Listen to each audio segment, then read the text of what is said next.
जून महिन्याची सुरुवात होते आणि तहानलेल्या चातकाला जशी पावसाची ओढ लागते त्याहून जास्त ओढ वारकऱ्यांना विठू माऊलीच्या दर्शनाची लागलेली असते। त्यामुळे संपूर्ण जून महिना महाराष्ट्रातून आषाढी वारीसाठी वारकरी पंढरपुरात दाखल होतात। वारी ही महाराष्ट्रातील एक धार्मिक व सांस्कृतिक परंपरा आहे। आषाढी पालखी सोहळ्यादरम्यान पंढरपूर, पालखी मार्ग, पालखी तळ आदी ठिकाणी पाणी, वीज, आरोग्य आणि स्वच्छतेच्या पुरेशा सुविधा उपलब्ध करून देण्यात यावा असे निर्देश उपमुख्यमंत्री अजित पवार यांनी दिले।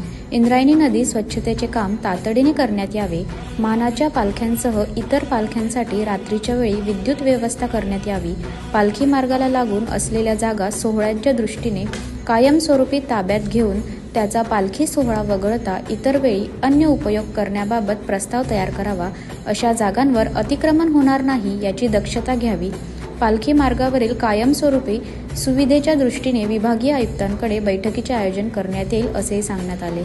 आषाढी वारीसाठी 200 पाण्याच्या टँकरची व्यवस्था करण्यात आली असून 45 ठिकाणी पाणी भरण्याची सुविधा असणार आहे।